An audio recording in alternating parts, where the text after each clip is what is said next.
জনাব তারেক রহমান, আপনাকে আমি শাহিনুর বলতে চাই, তৃণমূলের কর্মীদেরকে, ত্যাগী বিএনপিদেরকে মূল্যায়ন করুন।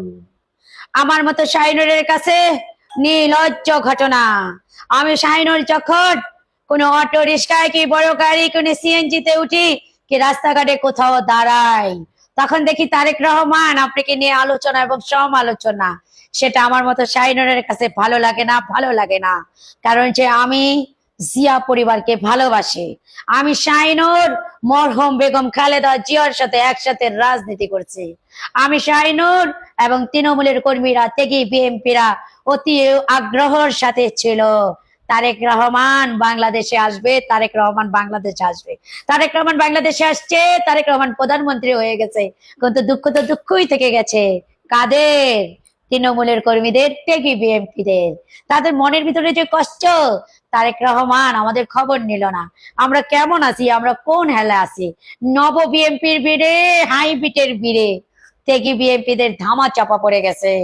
জনাব তারেক রহমান, আপনাকে আমি বলতে চাই, আপনার ওয়ার্ডের ত্যাগী বিএনপিদের, ইউনিয়নের ত্যাগী বিএনপিদের এবং থানা, জেলা, মহানগর, কেন্দ্রীয় সকল ত্যাগী বিএনপি তৃণমূলের কর্মীদেরকে মূল্যায়ন করুন এবং তাদেরকে মূল্যায়ন করে আপনার হাত এখন যে শক্তিশালী আছে আরো শক্তিশালী করুন।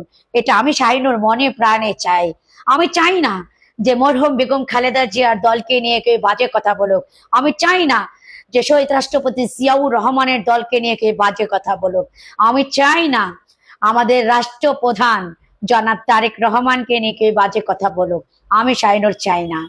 ত্যাগী বিএনপিরা হারায় গেছে হাইব্রিডের ভিড়ে, নব বিএনপিদের ভিড়ে। আমার মতো শাহিনুরের লজ্জা লাগে, লজ্জা লাগে।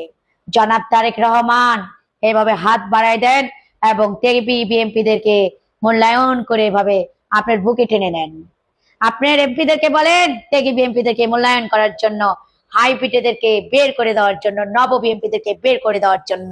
আপনার মন্ত্রীদেরকে বলেন যে আপনি তৃণমূলের কর্মীদেরকে মূল্যায়ন করার জন্য। জনাব তারেক রহমান, আপনার হাত শক্তিশালী হবে না। আর যেই দলের ভিতরে না নেতা বেশি হয়ে যায়, কর্মী কম হয়ে যায়, সেই দল অতি তাড়াতাড়ি ধ্বংস হয়ে যায়। বিএনপি দলের ভিতরে আগে অনেক কর্মী ছিল, নেতা ছিল না। আর এখন বিএনপির দলে সবই নেতা, কোনো কর্মী নাই। যেই দলে কর্মী থাকে না সেই দলের কোনো মূল্যায়ন থাকে না। আমি শাহিনুর বলে দিলাম, বিএনপি দলের নেতা বেশি, কর্মী কম, সেই দলের মূল্যায়ন আস্তে আস্তে কমে যাবে, কমে যাবে, কমে যাবে। এটা আমি শাহিনুর বললাম। আমরা নাকি মুক্তিযুদ্ধকে ছোট করি প্রতিদিন, আমরা নাকি মুক্তিযুদ্ধকে জুলাইয়ের মুখোমুখি করি।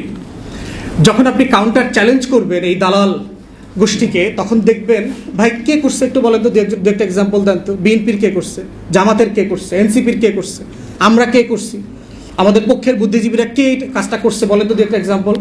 তখন বলে যে হ্যাঁ ওই যে লম্বা চুলল একটা ছেলে রাকসুতে, এই তো দেখি এর মুখের ভাষা ভালো না, ওসমান হাদি কী সব বলে টলে ছিঁড়ে টিড়ে ফেলবে টেলবে। তাই আমি বললাম এটা তো হইল না, তো আপনার উত্তর মিলল না। তো আপনি বলছেন যে জুলাইকে আমরা স্বাধীনতা যুদ্ধের মুখোমুখি করছি, কিভাবে করলাম, কোথায় করলাম? প্রিয় আয়োজকবৃন্দ, আমার কাছের প্রিয় 24-এর লড়াইয়ের যারা সহযোদ্ধা, জাতীয় ব্যক্তিত্ব আছেন, আসসালামু আলাইকুম। আমি একটু ইতিহাসে ফিরে যাই। এখানে অনেক এক্সপার্টরা আছেন, অনেকগুলো ভূরাজনীতি এবং সভরেন্টির কোশ্চেনের তো অনেকগুলো ডাইমেনশন আছে এবং বিভিন্ন মেহমান আসলে অনেকগুলো জায়গা আলাদা আলাদা করে কভার করেছেন। তো আমি আজকের যিনি আয়োজক যারা আছেন, ফাহিম মাসরুর ভাইকে আমি অনুরোধ করেছি যে এই আধিপত্যবাদের জায়গাগুলোকে একটু আলাদা করা দরকার, আর কি সেগমেন্ট ওয়াইজ ভাগ করা দরকার, যে কোথায় আসলে এখানে পানির বিষয় আছে, এখানে আমাদের ফুড সেফটি সিকিউরিটির প্রশ্ন আছে, এনার্জি আছে, ট্রেড আছে, ওয়াটার আছে, বর্ডার কিলিং আছে, অনেকগুলো জায়গা আছে। টোটালিটি মিলিয়ে সিরিজ কনভারসেশন পারহ্যাপস এই প্ল্যাটফর্ম থেকে আয়োজন করা যেতে পারে আর কি। 1900 সাল ইউনাইটেড ফ্রুট ফার্ম নামে একটা কোম্পানি গুয়াতেমালায় গেছে, দক্ষিণ আমেরিকার একটা দেশ।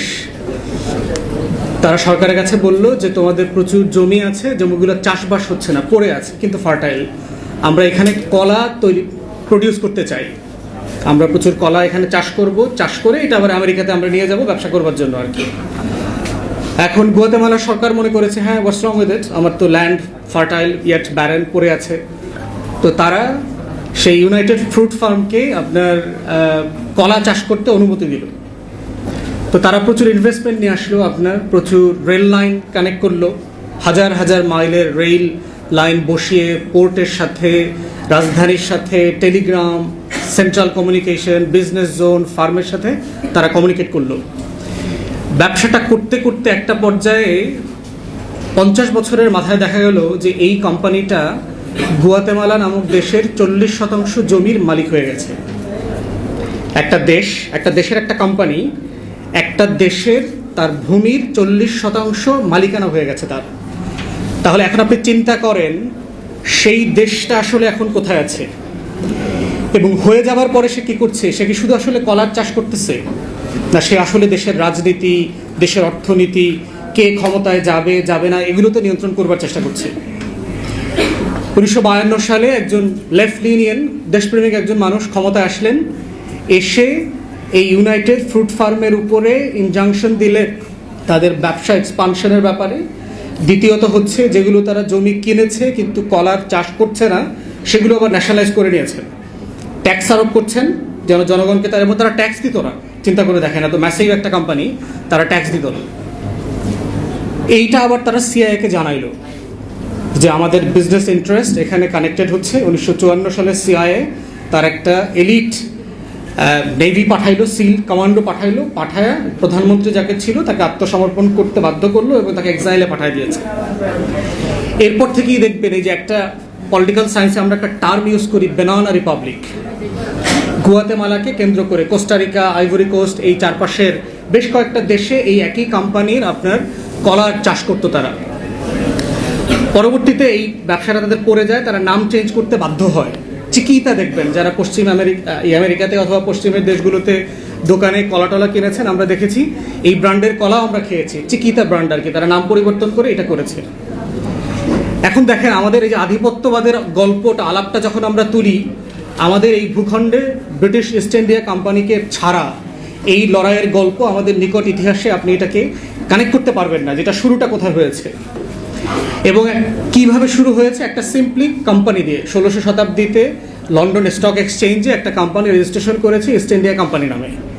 তারা আসছে বাদশাহ আলমগীরের কাছে ব্যবসা করবার জন্য অনুমতি চেয়েছে, জায়গিরদারের মতো, যে আমরা আমাদেরকে একটা জায়গা দেন, আমাদের এই পোর্ট ব্যবহার করার অনুমতি দেন, আমরা এগুলো করবো, আপনাকে এত টাকা দিব বছরে, এবং আমরা জিনিসপত্র দেশের বাইরে এক্সপোর্ট করবো, ইংল্যান্ডে, ইউরোপে নিয়ে যাবো আর কি। সিম্পল জিনিস, আপাত দৃষ্টিতে মনে হয়েছে কোনো সমস্যা নাই, কিন্তু ব্যবসাটা করতে করতে কোথায় গেল? ইনফ্যাক্ট এই ইস্ট ইন্ডিয়া কোম্পানি 16 শতাব্দীতে এখানে আসছে, ইউরোপের অনেকগুলো দেশের সাথে সে ইন্ডিয়াতেই যুদ্ধ করেছে, পর্তুগিজদের সাথে যুদ্ধ